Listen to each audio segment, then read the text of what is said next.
50 states are pretty great, but there's one guy folks love to hate. A Florida man, a Florida man, a Florida man. Not live from the Sunshine State, it's a Florida Man TV. And now, here's your host, Bobby Milliken.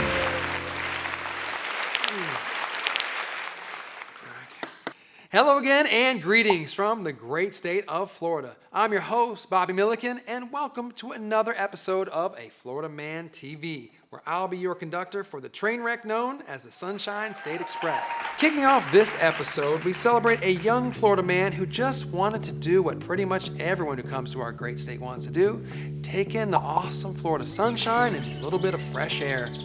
On a motorcycle, at a high rate of speed, on an airport runway.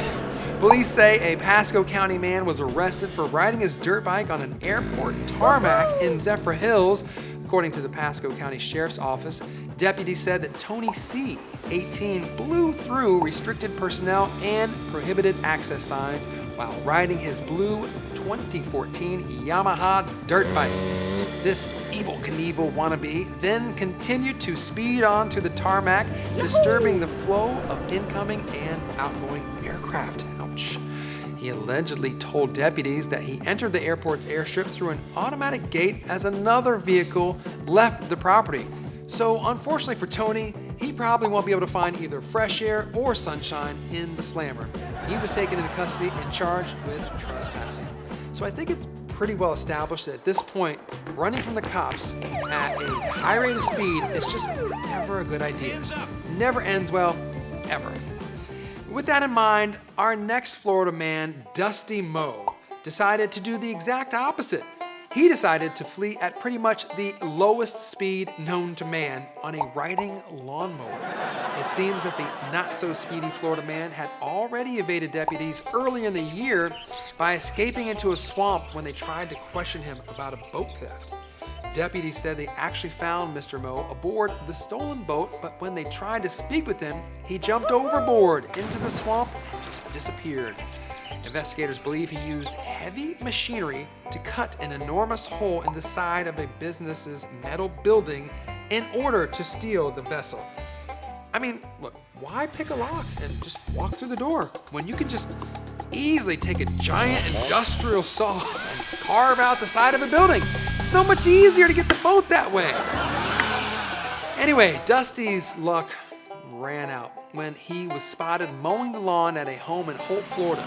The Okaloosa County Sheriff's Office said he was wanted on warrants related to the theft of the boat, and when Mr. Moe spotted the deputies, the Sheriff's Office said he switched a John Deere riding lawnmower into high gear and tried to flee the scene. Dusty was quickly apprehended after pursuing deputies tased him. He was then taken into custody and found in possession of a revolver, a handcuff key, that's right, and a pipe with suspected methamphetamine residue. Moe faces a slew of charges including grand theft of a vehicle, felony criminal mischief, 2 counts of resisting officer, possession of a concealed weapon by a felon, carrying a concealed handcuff key, possession of drug paraphernalia, and felony failure to appear. I need a water break. Those are among other charges. Listen, I wonder if one of the other charges is just general dumbassery. Run away slowly, Mr. Lawn Wrangler. Run away slowly.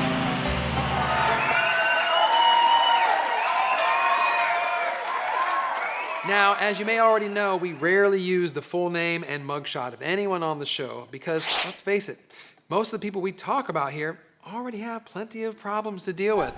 But every once in a while, we feel like we have to make an exception, and this is just one of those times. Police say Lawrence Franklin King, Florida, and yes, you're wondering, that is his real name, allegedly broke into at least 7 different businesses around the Zephyr Hills area early on a Sunday morning. All the churches must not have been open yet. First, Mr. Florida broke into a seafood restaurant and stole all the White Claws from the fridge and then threw them in the retention pond out back. I mean, come on, man. I'm not exactly the world's biggest fan of White Claws, but tossing all these White Claws into a lake just because you didn't like the taste seems a little bit extreme. Anyway, after that, he went into a barbershop a few blocks away, stole a set of hair clippers, then broke into another barbershop nearby, stole 5 more sets of hair clippers. I guess you just never know when you might need an impromptu haircut or fade, because not everyone can walk the straight and narrow, but everyone can be well groomed. Just saying. According to the police report, he then broke into a carpet store and then a cafe where he took $800, 800 big ones in cash. He also broke into a vet's office and then another business called Little Cat Rescue where he stole a bunch of pain meds that were meant for animals. He finally went home around 5:30 Sunday morning. Since church still wasn't open yet, he stole his neighbor's Ring door alarm camera right off their front door. Newsflash, if you rip a door alarm camera off of the door, it's probably gonna do what it's meant to do and set off the alarm, which of course it did. So the neighbors got the alert and called the cops. Mr. Flori-DUH eventually admitted to breaking into all the businesses and even walked cops through exactly how he did it all. Kind of restores your faith in humanity, I guess. Helping out the po-po with a little take your arresting officers to work field trip after you commit your crimes. You go, Lawrence. You really are Mr. Florida Man. Moving on now from White Claw throwing Florida Man to sex toy throwing Florida Man, we have yet another heartwarming holiday story to share. You know, Thanksgiving is generally a day we all like to turn a bit reflective and to be thankful for the many blessings in our lives. In Christopher P's case, he preferred simply to go get faced and have it out with his girlfriend instead. He likes to fight, he likes to drink. Don't smell his breath, it really stinks. He's drunken Florida Man. The incident allegedly took place at the Blind Pass Resort Motel in St. Petersburg at approximately 4:30 a.m. Thanksgiving Day when Mr. P was apprehended after a lover spat. Nothing like a good 4:30 a.m. Thanksgiving Day lover spat to get you in the holiday spirit, that's what I always say. According to the complaint, the 6'2", 300-pound assailant began to pack his bags and then proceeded to toss all of his girlfriend's belongings onto the hotel room floor. When she tried to stop him, the affidavit stated, during that process, he hit her with a sex toy right on her torso. That's a miss. While the exact weapon was not specified, Christopher did admit to throwing several items at his girlfriend. He indicated that the aggravating factor involved in the incident was due to him being heavily intoxicated. Wait, what? You don't say. Alcohol? Alcohol was involved? Again? Anyway, the sex toy whacking CEO, a resident of Fort Myers, was charged with first-degree misdemeanor domestic battery. He was released from prison the following day on a $1,000 bond and instructed to stay away from the accuser. I sure hope he gets out in time to at least get a little something to remember his Thanksgiving Day weekend by. Like maybe some Black Friday deals on some super sexy sex toys. And our final story of the day is another heartwarming tale that highlights the close family bonds that really go to show that the ties that bind sometimes really do, and worse. She doesn't cook, she doesn't clean. She's like a guy, but twice as mean. She's female Florida Man.